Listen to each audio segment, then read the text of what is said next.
Hi students, I am പ്രിയ. ഇന്ന് നമ്മൾ discuss ചെയ്യുന്നത് സെൽഫ് ഒക്യുപ്പൈഡ് ഹൗസ് പ്രോപ്പർട്ടിയെ കുറിച്ചിട്ടാണ്. അതിനു മുമ്പ് എൻ്റെ ചാനൽ സബ്സ്ക്രൈബ് ചെയ്ത എല്ലാവർക്കും ആദ്യമായിട്ട് നന്ദി രേഖപ്പെടുത്തുന്നു. ഭാവിയിൽ നിങ്ങളുടെ സപ്പോർട്ട് ഉണ്ടാകുമെന്ന് പ്രതീക്ഷിക്കുന്നു. ദെൻ അതേപോലെ ആദ്യമായിട്ട് വാച്ച് ചെയ്യുന്നവരാണെങ്കിൽ എൻ്റെ ചാനൽ സബ്സ്ക്രൈബ് ചെയ്യൂ, ഷെയർ ചെയ്യൂ, ലൈക്ക് ചെയ്യൂ and also press bell icon to get updated notifications. Thank U.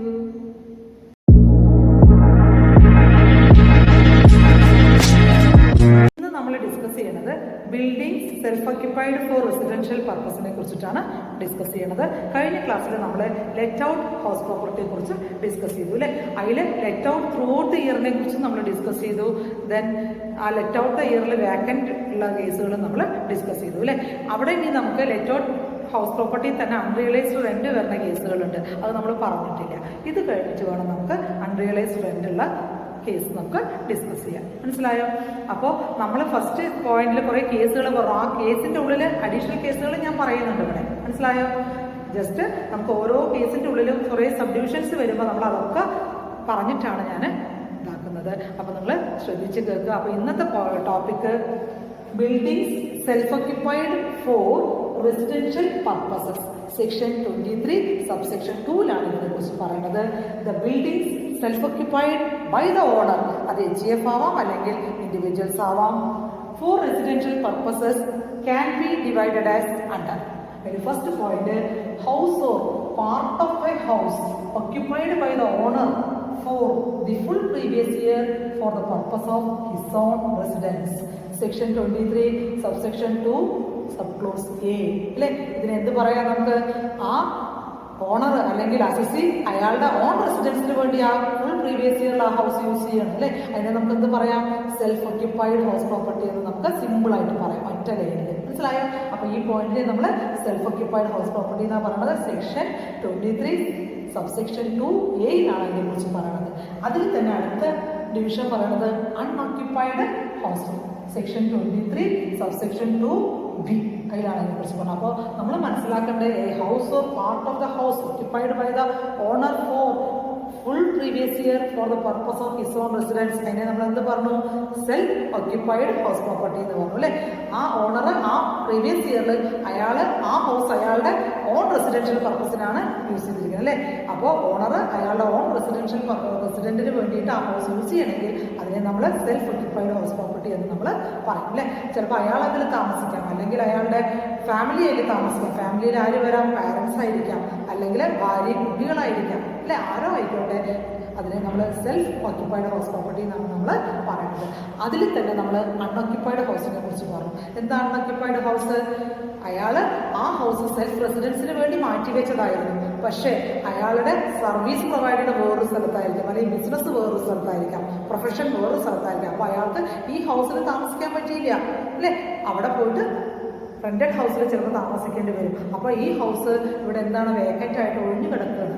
അപ്പോൾ അതിൽ ആൾതാമസമില്ല. അപ്പോൾ അതിനെയാണ് നമ്മൾ എന്ത് പറയുന്നത്? അൺഒക്യുപ്പൈഡ് ഹൗസ് എന്ന് നമ്മൾ പറയണം. മനസ്സിലായോ? അത് സെക്ഷൻ 23 സബ്സെക്ഷൻ 2B-യിലാണ് അതിനെ കുറിച്ചിട്ട് പറയുന്ന സെക്ഷൻസ് ഒക്കെ നോട്ട് ചെയ്യുക. ഇനി അടുത്ത case, second point, house self occupied for a part of the year and let out for the remaining period, section 23 subsection 3. അപ്പോൾ പാർട്ട് ഓഫ് ദ പീരീഡിൽ ഈ ഹൗസ് എന്ത് ചെയ്തു? സെൽഫ് ഒക്യുപ്പൈഡ് ആണ്. പിന്നെ പാർട്ട് ഓഫ് ദ ഇയറിൽ എന്താണ്? ലെറ്റ് ഔട്ട് ആണ്. മനസ്സിലാവും? റിമൈനിങ് പാർട്ടിൽ അത് ലെറ്റ് ഔട്ട് ആണ്. അപ്പോൾ എന്താ പറഞ്ഞു വെച്ച് കഴിഞ്ഞാൽ പ്രീവിയസ് ഇയറിൽ 12 മാസത്തിൽ 4 മാസത്തിൽ അയാൾ താമസിച്ചു സെൽഫ് ഒക്യുപ്പൈഡ്, ബാക്കി 8 മാസം അയാൾ എന്ത് ചെയ്തു? ലെറ്റ് ഔട്ട് പാടേക്ക് കൊടുത്തു എന്ന് പറയണം. ആ കേസാണ് അതവിടെ പറഞ്ഞത്. അപ്പോൾ ആ കേസിൽ നമ്മൾ എങ്ങനെ ആനുവൽ വാല്യൂ കാൽക്കുലേറ്റ് ചെയ്യും? മനസ്സിലായി? ഇത് ഓരോ കേസിലും എങ്ങനെ ആനുവൽ വാല്യൂ കാൽക്കുലേറ്റ് ചെയ്യുന്നതാണ് ഞാൻ നിങ്ങളെ പഠിപ്പിക്കാൻ പോകുന്നത്. പിന്നെ third point, more than 2 houses self occupied, അതിനെ നമുക്ക് എന്ത് പറയാം? Deemed to be let out എന്ന് പറയാം. സെക്ഷൻ 23 സബ്സെക്ഷൻ 4-ലാണ് ഇതിനെ കുറിച്ചിട്ട് പറയുന്നത്. എന്താണ് more than 2 houses self occupied അല്ലെങ്കിൽ deemed to be let out പറഞ്ഞാൽ എന്താണെന്ന് വെച്ച് കഴിഞ്ഞാൽ, ഒരു അസസിക്ക് 4 വീടുണ്ട് എന്ന് വയ്ക്കാം. മനസ്സിലായി? അതിൽ 2 വീടിനെ നമുക്ക് എന്തായിട്ട് ട്രീറ്റ് ചെയ്യാം? സെൽഫ് ഒക്യുപ്പൈഡ് ആയിട്ട് ട്രീറ്റ് ചെയ്യാം. ബാക്കി 2 എണ്ണം deemed to be let out ആയിട്ട് നമ്മൾ കൺസിഡർ ചെയ്തിട്ട് വേണം പ്രോബ്ലം ചെയ്യാൻ. മനസ്സിലായി? അപ്പോൾ അസസ്മെന്റ് ഇയർ 2021-ലാണ് 2 വീട് നമ്മൾ സെൽഫ് ഒക്യുപ്പൈഡ് ആയിട്ട് വെക്കാമെന്ന് വന്നിരിക്കുന്നത്. അതിന് മുമ്പൊക്കെ നമ്മൾ ഒരു വീടിനെ എന്തായിട്ട് വെക്കുള്ളൂ? സെൽഫ് ഒക്യുപ്പൈഡ് ആയിട്ട് കൺസിഡർ ചെയ്യാറുണ്ട്. പക്ഷേ ഈ അസസ്മെൻറ്റ് ഇയറിൽ പുതിയ അമെൻമെൻറ്റ് വന്നിരിക്കുകയാണ്. സെൽഫ് ഓക്യുപ്പൈഡ് ഹൗസ് 2 നമുക്ക് ട്രീറ്റ് ചെയ്യാം എന്നാണ് അവിടെ പറഞ്ഞിരിക്കുന്നത്. അപ്പോൾ നമ്മൾ more than 2 houses self occupied ആയിട്ട് നമ്മൾ പറയണം deemed to be let out section 23 subsection 4 എന്ന് നമ്മൾ പറയുന്നു. മനസ്സിലായോ? അതിലെങ്ങനെ ആനുവൽ വാല്യൂ കാൽക്കുലേറ്റ് ചെയ്യുന്നുള്ളത് നമ്മൾ ഡിസ്കസ് ചെയ്യും. പിന്നെ ലാസ്റ്റ് ഭാഗം ഇതിൽ പറയാൻ പോകുന്നത് a part of the house self occupied throughout the year and the remaining part is let out അല്ലേ.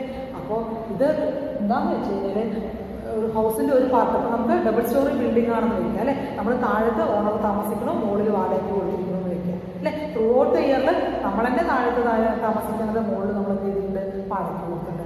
ആ കേസിൽ നമ്മൾ എങ്ങനെയാണ് ആനുവൽ വാല്യൂ കാൽക്കുലേറ്റ് ചെയ്യുക എന്നുള്ളതാണ് നമ്മൾ ഡിസ്കസ് ചെയ്യുന്നത്. ക്ലിയർ ആയോ? അപ്പോൾ നമ്മൾ ഇതിനെക്കുറിച്ചാണ് ഡിസ്കസ് ചെയ്തത്. Building self occupied four residential purpose എന്നുള്ള കേസിൽ എന്തൊക്കെ വരും എന്നുള്ളതാണ് നമ്മൾ പറഞ്ഞത് അല്ലേ. ഇതിൽ ഏതൊക്കെ വരാം? ഒന്ന് self occupied house property, second unoccupied house പ്രോപ്പർട്ടിയെ കുറിച്ച് പറഞ്ഞു. ദെൻ തേർഡ് വന്ന് house self occupied part of the ഇയറിൽ സെൽഫ് ഓക്യുപ്പൈഡും റിമൈനിങ് പാർട്ട് ഓഫ് ദ ഇയറിൽ ലെറ്റ് ഔട്ട് ആണെന്ന് പറഞ്ഞു അല്ലേ. ഇനി അടുത്ത point more than 2 houses self occupied, അതിൻ്റെ വേറൊരു പേര് deemed to be let out എന്നുള്ള കേസിൽ എങ്ങനെ കാണാം.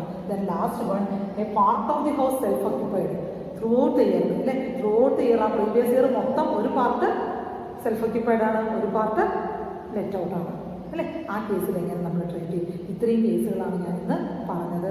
ഇനി ഓരോ കേസിൻ്റെ ഉള്ളിൽ നമുക്ക് എങ്ങനെ പ്രോബ്ലംസ് അല്ലെങ്കിൽ അതെങ്ങനെ തിയറി കൺസിഡർ ചെയ്യും. പ്രോബ്ലം ഉള്ളത് പ്രോബ്ലം ചെയ്യാം, അല്ലാത്ത നമ്മൾ തിയറിറ്റിക്കൽ നോളേജ് മനസ്സിലാക്കി വയ്ക്കും. മനസ്സിലായോ? ദെൻ ഇനി നമുക്കിത് കഴിഞ്ഞ് കഴിഞ്ഞാൽ ഡിസ്കസ് ചെയ്യാനുള്ളത് ലെറ്റ് ഔട്ടിൽ തന്നെ അൺറിയലൈസ്ഡ് റെൻറ്റ് വരാം അല്ലേ. അപ്പോൾ ലാസ്റ്റ് കേസ് നമ്മൾ റിയലൈസേഷൻ ഓഫ് അൺറിയലൈസ്ഡ് റെൻറ്റ് അതിനെക്കുറിച്ചൊക്കെയാണ് പറഞ്ഞിരിക്കുന്നത്. ലാസ്റ്റ് റിക്കവറി ഓഫ് അൺറിയലൈസ്ഡ് റെൻറ്റും അരിയേഴ്സ് ഓഫ് റെൻറ്റിനെ കുറിച്ചിട്ടാണ് പറഞ്ഞത്. ആ പോയിന്റ് ഞാനിവിടെ കൺസിഡർ ചെയ്തതേ ഇല്ല. അത് നമുക്ക് അടുത്ത പോയിന്റായിട്ട് അൺറിയലൈസ്ഡിന്റെ മൊത്തമായിട്ട് എന്ത് ചെയ്യാം, ഡിസ്കസ് ചെയ്യാം. ക്ലിയർ ആയോ ഇതുവരെ പറഞ്ഞത്? കേസ് 3നെ കുറിച്ചിട്ടാണ് ഡിസ്കസ് ചെയ്യുന്നത്. Case 3 self occupied house property section 23 subsection 2A അതിനെ കുറിച്ചിട്ട് പറയുന്നത്. മനസ്സിലായോ? അപ്പോൾ self occupied house property is used for one's own residential purposes. ഒരു അസസി അല്ലെങ്കിൽ ഓണർ അയാളുടെ ഓൺ റെസിഡൻഷ്യൽ പർപ്പസിന് വേണ്ടി യൂസ് ചെയ്യണമെങ്കിൽ അതിനെ നമ്മൾ എന്ത് പറയുന്നു? സെൽഫ് ഓക്യുപ്പൈഡ് ഹൗസ് പ്രോപ്പർട്ടി എന്ന് നമ്മൾ പറയുന്നു അല്ലേ. This is occupied by the taxpayer's family അല്ലേ. ഓണറുടെ ഫാമിലിയിൽ താമസിക്കാം, അല്ലെങ്കിൽ അയാൾ താമസിക്കാം, അയാളും അയാളുടെ ഫാമിലിയിൽ താമസിക്കാം. അത് അവരുടെ ഓൺ റെസിഡൻസിന് വേണ്ടി നമ്മൾ യൂസ് ചെയ്യണമെങ്കിൽ അതിനെ നമ്മൾ സെൽഫ് ഓക്യുപ്പൈഡ് ഹൗസ് പ്രോപ്പർട്ടി എന്ന് പറയാം. ഫാമിലിയിൽ ചിലപ്പോൾ പാരൻസ് ആയിരിക്കാം, അല്ലെങ്കിൽ സ്പൗസ് ആൻഡ് ചിൽഡ്രൻ ആയിരിക്കാം അല്ലേ. ആരോ ആയിക്കോട്ടെ അയാളും താമസിക്കുന്നുണ്ടാവും അല്ലേ. നമ്മളുടെ ഓൺ റെസിഡൻഷ്യൽ പർപ്പസിന് അത് യൂസ് ചെയ്യണമെങ്കിൽ അതിനെ നമ്മൾ എന്ത് പറയുന്നു? സെൽഫ് ഓക്യുപ്പൈഡ് ഹൗസ് പ്രോപ്പർട്ടി എന്ന് പറയുന്നു അല്ലേ. അപ്പോൾ അതിൽ a vacant house property is considered as self occupied for the purpose of income tax അല്ലേ. ഒരു വാക്കന്റ് ഹൗസ് പ്രോപ്പർട്ടിയെ നമ്മൾ എന്തായിട്ട് ട്രീറ്റ് ചെയ്യുക? ഇൻകം ടാക്സ് പർപ്പസിൽ സെൽഫ് ഓക്യുപ്പൈഡ് ആയിട്ടാണ് അതിനെ നമ്മൾ ട്രീറ്റ് ചെയ്യുക എന്നാണ് ഇവിടെ പറയുന്നത്. ഈ പോയിന്റ്സ് ഒക്കെ നമ്മൾ നോട്ട് ചെയ്ത് വെക്കാം. മനസ്സിലായോ? ദെൻ അടുത്തത് gross annual value of self occupied properties അല്ലേ.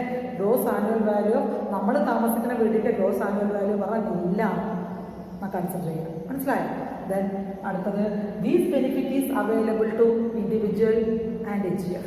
ഈ ബെനിഫിറ്റ് ആർക്കൊക്കെ അവൈലബിൾ ആണ്? HGFനും ഇൻഡിവിജ്വൽസിനും. ദെൻ അടുത്തത് benefit available to maximum 2 house property. മനസ്സിലായോ? മാക്സിമം സെൽഫ് ഓക്യുപ്പൈഡ് നമുക്ക് 4 വീടുണ്ട് ഒരു ഓണർക്ക് എന്ന് വെച്ച് കഴിഞ്ഞാൽ, എസ്എസ്സിക്കെന്ന് വെച്ച് കഴിഞ്ഞാൽ അതിൽ 2 വീടിനെ എന്തായിട്ട് ട്രീറ്റ് ചെയ്യുള്ളൂ? സെൽഫ് ഓക്യുപ്പൈഡ് ആയിട്ട് ട്രീറ്റ് ചെയ്യുള്ളൂ. അത് പുതുതായിട്ടുള്ള അമെൻമെന്റിൽ വന്നാണ് 2021 അമെൻമെന്റിലാണ് ഈ 2 ഹൗസ് സെൽഫ് ഓക്യുപ്പൈഡ് ആയിട്ട് നമുക്ക് ട്രീറ്റ് ചെയ്യാന്നുള്ളത്. ഇതിന് മുമ്പൊക്കെ ഒരു ഹൗസിനെ നമ്മൾ സെൽഫ് ഓക്യുപ്പൈഡ് ആയിട്ട് ട്രീറ്റ് ചെയ്യുന്നു. മനസ്സിലായോ? അപ്പം നമ്മൾ ഇവിടെ these benefit is available to individual or HGFന് അവൈലബിൾ ആണ്. Then benefit available to maximum 2 house property എന്നാണ് നമ്മളോട് പറയുന്നത്. Then no deduction for municipal tax paid അല്ലേ. മുനിസിപ്പൽ ടാക്സ് ഒരു ഡിഡക്ഷനൊന്നും ഇവിടെ നമ്മൾ കൊടുക്കുന്നത് ആനുവൽ വാല്യൂ ഇല്ലാണല്ലോ. സെൽഫ് ഓക്യുപ്പൈഡ് ഹൗസ് പ്രോപ്പർട്ടിയാണ്, അതുകൊണ്ട് നമ്മൾ no deduction for municipal taxes എന്നാണ് ഇവിടെ. അപ്പോൾ ഇത്രയും പോയിന്റ് നമ്മൾ സെൽഫ് ഓക്യുപ്പൈഡ് ഹൗസ് പ്രോപ്പർട്ടിയുടെ മനസ്സിലാക്കാൽ മെയിനായിട്ട് മനസ്സിലാക്കേണ്ടത് annual value of self occupied house properties നിൽ എന്നുള്ളതാണ് നമ്മൾ ആദ്യം നമ്മൾ മനസ്സിലാക്കേണ്ടത്. പിന്നെ എത്ര ഹൗസ് നമുക്ക് സെൽഫ് ഓക്യുപ്പൈഡ് ആയിട്ട് വെക്കാം? Maximum 2 house. ഒരു ഓണർക്ക് 4 ഹൗസ് ഉണ്ടെങ്കിൽ അതിൽ 2 നമുക്ക് എന്താക്കി ട്രീറ്റ് ചെയ്യാം? സെൽഫ് ഓക്യുപ്പൈഡ് ആയിട്ട് ചെയ്യാം. ബാക്കിയുള്ളത് deemed to be let out ആയിട്ട് നമ്മൾ കൺസിഡർ ചെയ്തിട്ട് പ്രോബ്ലം ചെയ്യാം എന്നാണ് അവിടെ പറയുന്നത്. ഇത്രയും കാര്യങ്ങളാണ് നമ്മൾ സെൽഫ് ഓക്യുപ്പൈഡ് ഹൗസിനെ കുറിച്ചിട്ട് ഓർക്കേണ്ടത്. ക്ലിയർ ആയോ? Case 4 unoccupied house property section 23 subsection 2B-യിലാണ് അൺഓക്യുപ്പൈഡ് ഹൗസ് പ്രോപ്പർട്ടിയെ കുറിച്ച് പറയുന്നത്. എന്താണ് unoccupied house property? Property not actually occupied by the owner is known as unoccupied property. അല്ലേ? ഓണർക്ക് അവിടെ താമസിക്കാൻ പറ്റിയില്ല, ഓക്യുപ്പൈ ചെയ്യാൻ പറ്റാത്തതുകൊണ്ട് അതിനെ നമ്മൾ അൺഓക്യുപ്പൈഡ് പ്രോപ്പർട്ടി എന്ന് നമ്മൾ പറയുന്നു. Income from house meant for self-residence but could not be occupied throughout the previous year on account of his service, business or profession at any other place. അല്ലേ? അയാൾ സെൽഫ് റെസിഡൻസിന് വേണ്ടി വെച്ച വീടാണ്, പക്ഷേ അയാൾക്ക് അവിടെ താമസിക്കാൻ പറ്റിയില്ല. എന്തുകൊണ്ട്? അയാളുടെ ജോലി ഒരു സ്ഥലത്ത്, അല്ലെ, സർവീസ് പ്രൊവൈഡ് ചെയ്യുന്ന ഒരു സ്ഥലത്തായിരിക്കാം, അല്ലെങ്കിൽ അയാളുടെ ബിസിനസ് ഒരു സ്ഥലത്തായിരിക്കാം, അല്ലെങ്കിൽ അയാളുടെ പ്രൊഫഷൻ വേറൊരു സ്ഥലത്തായിരിക്കാം. അതുകൊണ്ട് ആ ഹൗസിൽ അയാൾക്ക് എന്ത് ചെയ്യാൻ പറ്റിയില്ല, താമസിക്കാൻ പറ്റിയിട്ടില്ല. അതിനെയാണ് നമ്മൾ അൺഓക്യുപ്പൈഡ് ഹൗസ് എന്ന് പറയുന്നത്. മനസ്സിലായോ?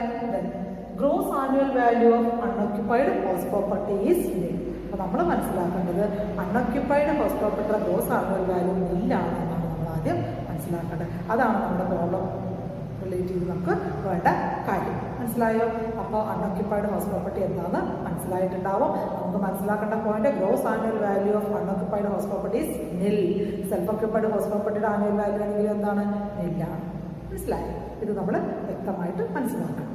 ഇവിടെ നമ്മൾ സെൽഫ് ഓക്യുപ്പൈഡ് ഹൗസ് പ്രോപ്പർട്ടി അല്ലെങ്കിൽ അൺഓക്യുപ്പൈഡ് ഹൗസ് പ്രോപ്പർട്ടിയുടെ പ്രോബ്ലം ഇപ്പോൾ വർക്കൗട്ട് ചെയ്യുന്നില്ല. എന്തുകൊണ്ടാണെന്ന് വെച്ച് കഴിഞ്ഞാൽ അവിടെ ആനുവൽ വാല്യൂ അല്ലെങ്കിൽ ഗ്രോസ് ആനുവൽ വാല്യൂ ഇല്ലാണെന്നാണ് നമ്മൾ പറയുന്നത്. അപ്പോൾ നമുക്ക് സ്റ്റാൻഡേർഡ് ഡിഡക്ഷൻ പ്രൊവൈഡ് ചെയ്യാൻ പറ്റില്ല. പിന്നെ നമുക്ക് ആകെ ഒന്നേ കൊടുക്കാൻ പറ്റുള്ളൂ, ഇൻട്രസ്റ്റ് ഓൺ ലോൺ മാത്രമേ പ്രൊവൈഡ് ചെയ്യാൻ പറ്റുള്ളൂ. മനസ്സിലായോ? അപ്പോൾ that is income from house property പറയുന്നത് ലോസ് ആയിട്ടാണ് വരിക. മനസ്സിലായി? ആ കേസ് നമ്മൾ that is deduction from annual value നമ്മൾ പഠിപ്പിക്കാത്തതുകൊണ്ട് ആ പ്രോബ്ലംസ് നമ്മളിവിടെ വർക്കൗട്ട് ചെയ്യുന്നില്ല. ഇത് കഴിഞ്ഞിട്ട് നമ്മൾ ലാസ്റ്റ് എന്ത് ചെയ്യാം, പ്രോബ്ലം ഈ ടൈപ്പ് ഓഫ് പ്രോബ്ലംസ് നമ്മൾ വർക്കൗട്ട് ചെയ്യും. മനസ്സിലായോ? ഇപ്പോൾ നമ്മൾ സെൽഫ് ഓക്യുപ്പൈഡ് ഹൗസിൻ്റെ അൺഓക്യുപ്പൈഡിൻ്റെ പ്രോബ്ലംസ് നോക്കുന്നില്ല. മനസ്സിലായോ? ഇത് കഴിഞ്ഞിട്ട് നമുക്ക് വർക്കൗട്ട് ചെയ്യാം. അടുത്തത് കേസ് നമ്പർ 5 ആണ്. House self occupied for a part of the year and let out for the remaining period section 23 subsection 3-ലാണ് ഇതിനെ കുറിച്ചിട്ട് പറയുന്നത്. മനസ്സിലായോ? അപ്പോൾ ഇവിടെ എന്താ പറയുന്നത്? 12 മാസം പ്രീവിയസ് ഇയർ പീരീഡിൽ കുറച്ച് മാസങ്ങളത് സെൽഫ് ഓക്യുപ്പൈഡ് ആണ്, ബാക്കിയുള്ള മാസങ്ങളത് ലെറ്റ് ഔട്ടാണ്. അങ്ങനെ പറയുകയാണെങ്കിൽ, ഇപ്പോൾ എക്സാമ്പിൾ പറയുകയാണെങ്കിൽ 4 മാസം സെൽഫ് ഓക്യുപ്പൈഡ് ആണ്, 8 മാസം ലെറ്റ് ഔട്ടാണെന്ന് പറയുമ്പോൾ എങ്ങനെയാണ് ഡീൽ ചെയ്യുക, ആനുവൽ വാല്യൂ കാൽക്കുലേറ്റ് ചെയ്യുക എന്നുള്ളതാണ് നമ്മളിവിടെ ഡിസ്കസ് ചെയ്യുന്നത്. ശ്രദ്ധിച്ചോളൂ. In such a case the house is treated as let out house and the calculations will be made as usual. ഇവിടെ എന്താ പറയണത്? 4 മാസം സെൽഫ് ഓക്യുപ്പൈഡ്, 8 മാസം ലെറ്റ് ഔട്ട് എന്ന് പറഞ്ഞാലും ആ ഹൗസിനെ എന്തായിട്ടാണ് നമ്മൾ ട്രീറ്റ് ചെയ്യണത്? ലെറ്റ് ഔട്ട് ഹൗസായിട്ട് ട്രീറ്റ് ചെയ്തിട്ട് calculations will be made as usual. Let out ഹൗസിൽ നമ്മൾ എങ്ങനെ കാൽക്കുലേറ്റ് ചെയ്യുന്നു അതേപോലെ ഇവിടെ ചെയ്യാം. വേറെ ഒരു പ്രശ്നമില്ല. നമ്മൾ ആദ്യത്തെ കേസിൽ നമ്മൾ പറഞ്ഞ പോലെ ലെറ്റ് ഔട്ട് ഹൗസിൽ നമ്മൾ എങ്ങനെയാണോ ട്രീറ്റ്മെൻറ്റ് ചെയ്യുന്നത് അതേപോലെ GAV കാൽക്കുലേറ്റ് ചെയ്യുന്നു, അതിന് മുനിസിപ്പൽ ടാക്സ് കുറയ്ക്കുന്നു, അപ്പോൾ ആനുവൽ വാല്യൂ കിട്ടുന്നു. അതേ കാൽക്കുലേഷൻസാണ് നമ്മളിവിടെ ചെയ്യുന്നത്. മനസ്സിലായി? പക്ഷേ ഇവിടെ GAV കാൽക്കുലേറ്റ് ചെയ്യുമ്പോൾ നമ്മൾ മനസ്സിലാക്കേണ്ട ഓർക്കേണ്ട കാര്യം, GAV കാൽക്കുലേറ്റ് ചെയ്യുമ്പോൾ higher of first point expected rent for the whole year. Expected rent 12 മാസത്തിൽ എടുക്കുക, ഹോൾ ഇയർലി നമ്മൾ എടുക്കണം. പക്ഷേ second point actual rent for the let out പീരീഡേ നമ്മൾ എടുക്കുള്ളൂ. നമ്മൾ വാടകയ്ക്ക് കൊടുക്കുമ്പോഴേ നമുക്ക് ആക്ച്വൽ റെന്റ് കിട്ടുള്ളൂ, അല്ലേ? അപ്പോൾ actual rent for the let out പീരീഡും expected rent for the whole ഇയറും കമ്പയർ ചെയ്യുക. അതിൽ ഹയർ ഏതാണോ അതിനെയാണ് നമ്മൾ എന്തായിട്ട് ട്രീറ്റ് ചെയ്യണത്? GAV ആയിട്ട് ട്രീറ്റ് ചെയ്യുന്നത്. പിന്നെ ഒരു കാര്യം നമ്മൾ ഓർക്കേണ്ടത്, municipal tax paid by for the whole year is allowed as deduction is paid by the owner during the previous year. അല്ലേ? മുനിസിപ്പൽ ടാക്സ് ഓണർ കൊടുത്തു എന്ന് പറഞ്ഞു കഴിഞ്ഞാൽ അപ്പോൾ നമ്മൾ ഹോൾ ഇയറിലെ മുനിസിപ്പൽ ടാക്സ് ഫുള്ളായി ക്വസ്റ്റനിൽ തന്നാൽ ഹോൾ ഇയറിലെ മുനിസിപ്പൽ ടാക്സ് പറഞ്ഞാൽ എത്ര എമൗണ്ട് തന്നു അത് മൊത്തമായിട്ട് നമ്മൾ എന്ത് ചെയ്യണം? ഡിഡക്റ്റ് ചെയ്യണം എന്നാണ് ഇവിടെ പറയുന്നത്. മനസ്സിലായോ? ഇത്രയേ ഉള്ളൂ ഇതിനെക്കുറിച്ച്. അപ്പോൾ നമ്മൾ മനസ്സിലാക്കേണ്ടത് GAV കാൽക്കുലേഷൻസ് മാത്രമാണ്. GAV കാൽക്കുലേറ്റ് ചെയ്യുമ്പോൾ expected rent for the whole year എടുക്കുക, ദെൻ ആക്ച്വൽ റെന്റ് എടുക്കുമ്പോൾ ലെറ്റ് ഔട്ട് പീരീഡിൽ ആക്ച്വൽ റെന്റ് എടുക്കുക, അതിൽ ഹയർ ഏതാണോ അതിനെ GAV ആയിട്ട് എടുക്കുക. അതിന് നമ്മൾ municipal tax for the whole year owner കൊടുത്തു എന്ന് പറഞ്ഞു കഴിഞ്ഞാൽ ലെസ് ചെയ്യുക. ഇത്രയേ ഉള്ളൂ ഇവിടെ കാൽക്കുലേഷൻസ്. ക്ലിയർ ആയോ? കേസ് നമ്പർ 5 ഒരു പ്രോബ്ലം നമുക്ക് ഡിസ്കസ് ചെയ്യാം, അല്ലേ? എന്താ കേസ് നമ്പർ 5? പ്രീവിയസ് ഇയറിൽ ഒരു പാർട്ടിൽ ഹൗസിൽ സെൽഫ് ഓക്യുപ്പൈഡ് ആണ്, ബാക്കി ഭാഗം അതെന്ത് ചെയ്യണത്? ലെറ്റ് ഔട്ട് ആണെന്നാണ് പറഞ്ഞിരിക്കുന്നത്, അല്ലേ? അങ്ങനത്തെ ഒരു കേസാണ് നമ്മൾ പ്രോബ്ലം ചെയ്യാൻ പോകുന്നത്. ക്വസ്റ്റ്യൻ ശ്രദ്ധിച്ചോളൂ. From the following information determine the annual value of the house. അതിൽ മുനിസിപ്പൽ വാല്യൂ റുപ്പീസ് 80,000 തന്നിട്ടുണ്ട്, ഫെയർ റെൻറ്റ് റുപ്പീസ് 1,20,000 തന്നിട്ടുണ്ട്, സ്റ്റാൻഡേർഡ് റെൻറ്റ് റുപ്പീസ് 1 lakh തന്നിട്ടുണ്ട്. Then the house was self occupied for 4 months and then let out. First point a എന്ന് പറഞ്ഞിട്ട് at the rate of rupees 10,000 per മന്തിലാണ് let out ചെയ്തിരിക്കുന്നത്. Then B പറഞ്ഞിട്ട് rupees 15,000 per മന്തിന്. ഇപ്പോൾ 2 case തന്നിട്ടുണ്ട്, നമ്മൾ 2 ചെയ്യണം. ദെൻ താഴെ municipal tax paid by the owner rupees 10,000. ഇത്രയും കാര്യങ്ങളാണ് തന്നിരിക്കുന്നത്. ഇത് നമ്മൾ പ്രീവിയസ് ഇയറിൽ ഒരു പാർട്ടിൽ ലെറ്റ് ഔട്ട് ചെയ്തു, ഒരു പാർട്ടിൽ നമ്മൾ സെൽഫ് ഓക്യുപ്പൈ ചെയ്തു, റിമൈനിങ് പാർട്ടിൽ ലെറ്റ് ഔട്ട് ചെയ്തു എന്ന് പറഞ്ഞാൽ ആ ഹൗസിനെ നമ്മൾ എന്തായിട്ട് ട്രീറ്റ് ചെയ്യണത്?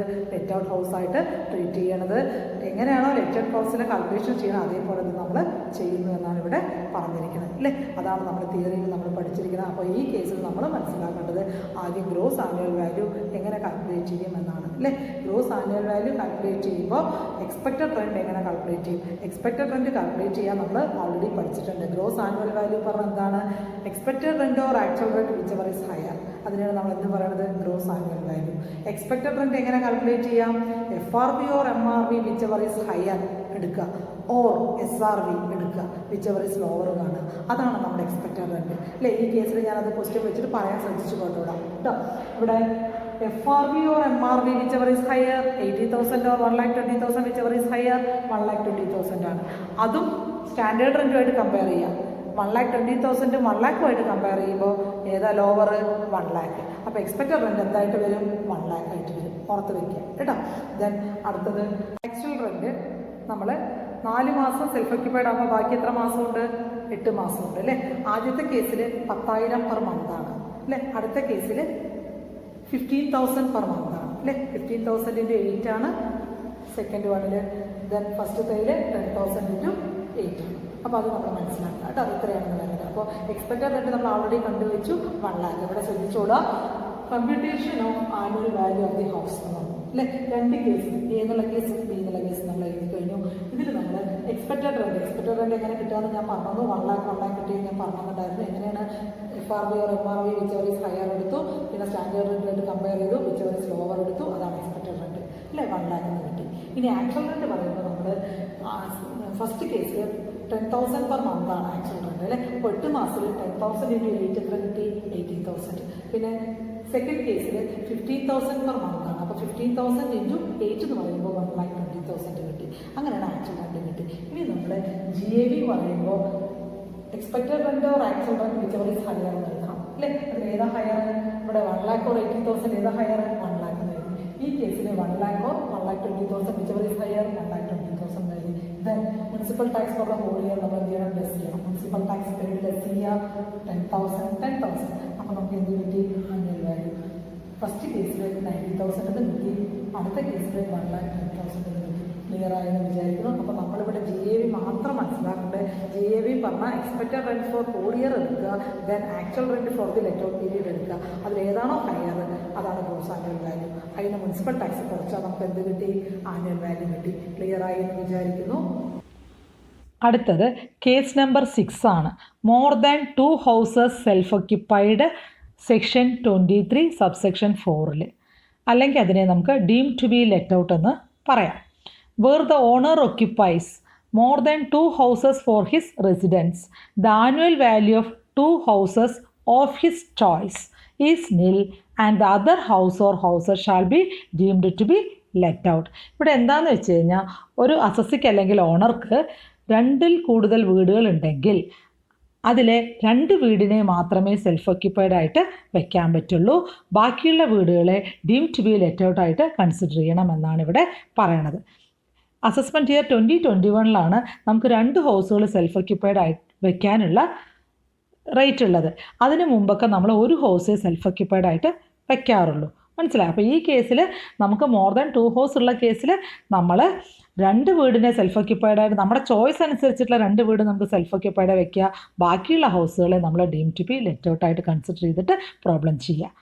അങ്ങനെയാണ് നമ്മുടെ ഇവിടെ പറഞ്ഞിരിക്കുന്നത്. അപ്പോൾ ഈ കേസുകളിൽ അയാൾ 4 വീടും അയാളുടെ റെസിഡൻസിന് വേണ്ടി വെച്ചതാണ്. അപ്പോൾ അയാൾ തീർച്ചയായിട്ടും അത് വാടകയ്ക്ക് കൊടുത്തിട്ടുണ്ടാവില്ല, ലെറ്റ് ഔട്ടിന് കൊടുത്തിട്ടുണ്ടാവില്ല. അപ്പോൾ അയാളുടെ ചോയ്സ് അനുസരിച്ചുള്ള 2 വീടിനെ സെൽഫ് ഓക്യുപ്പൈഡ് ആയിട്ട് അതിൻ്റെ ഗ്രോസ് ആനുവൽ വാല്യൂ നില്ലാക്കി എടുക്കുന്നു.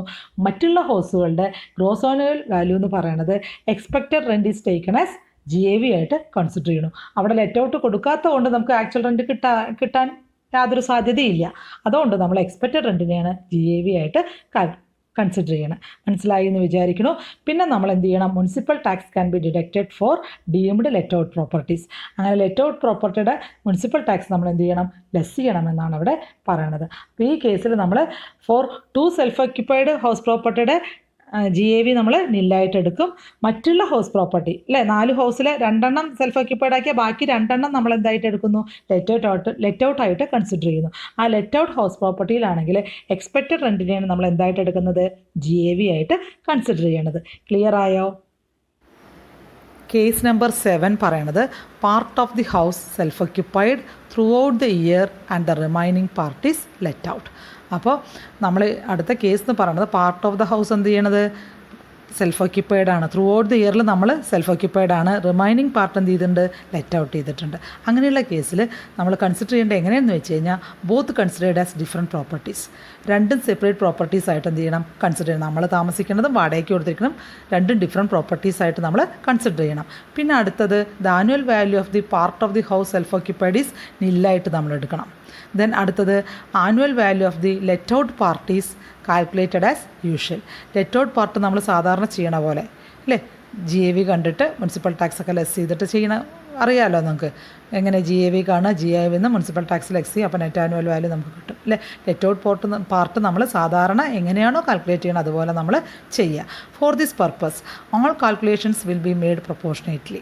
അപ്പോൾ ഈ കേസിൽ നമുക്ക് നമ്മുടെ ക്വസ്റ്റ്യനിൽ പറയും അല്ലേ, 3/4 1/4 സെൽഫ് ഓക്യുപ്പൈഡ് 1/4 3/4 ലെറ്റ് ഔട്ട് എന്നൊക്കെ പറയുമ്പോൾ ആ പ്രൊപ്പോർഷൻ അനുസരിച്ചിട്ട് വേണം നമ്മൾ എന്ത് ചെയ്യാൻ, കാൽക്കുലേറ്റ് ചെയ്യാൻ എന്നാണ് ഇവിടെ പറയുന്നത്. ഇപ്പോൾ സെൽഫ് ഓക്യുപ്പൈഡ് ഹൗസ് പ്രോപ്പർട്ടിയുടെ കേസിലാണെങ്കിൽ ആനുവൽ വാല്യൂ എന്താണ്, നില്ലാണ്. അപ്പോൾ സ്റ്റാൻഡേർഡ് ഡിഡക്ഷൻ എന്തായിരിക്കും, ഉണ്ടാവില്ല, നില്ലായിരിക്കും. പക്ഷേ നമുക്ക് അവിടെ ഒരു ഐറ്റം മാത്രമേ വരുന്നുള്ളൂ, ഇൻട്രസ്റ്റ് ഓൺ ബോറോഡ് ക്യാപിറ്റൽ അല്ലെങ്കിൽ ഇൻട്രസ്റ്റ് ഓൺ ലോൺ മാത്രമേ നമ്മളവിടെ പ്രൊവൈഡ് ചെയ്യുള്ളൂ. മനസ്സിലായോ? അപ്പം നമുക്ക് ഇൻകം ഫ്രം ഹൗസ് പ്രോപ്പർട്ടി പറയണത് നമുക്ക് സെൽഫ് ഓക്യുപ്പൈഡിൻ്റെ കേസിൽ ലോസാണ് നമുക്ക് എന്ത് ചെയ്യുക, കിട്ടുക. അത്രയും നമ്മൾ മനസ്സിലാക്കാനുള്ളൂ. അപ്പോൾ അത് ഡിഡക്ഷൻസ് ഒന്നും നമ്മൾ ചെയ്യാത്തത് കൊണ്ടാണ് ഇതിൻ്റെ പ്രോബ്ലംസ് നമ്മൾ എന്ത് ചെയ്യണത്, വർക്കൗട്ട് ചെയ്യാത്തത്. ലാസ്റ്റ് നമ്മൾ ആ കേസ് ഡിഡക്ഷൻസും അൺറിയലൈസ്ഡ് റെൻ്റൊക്കെ പറഞ്ഞ ശേഷം നമ്മൾ ഈ പ്രോബ്ലംസ് ഇത് വെച്ചിട്ടുള്ള പ്രോബ്ലംസ് വർക്കൗട്ട് ചെയ്യുക. അപ്പോൾ തിയറി മനസ്സിലായി എന്ന് വിചാരിക്കുന്നു.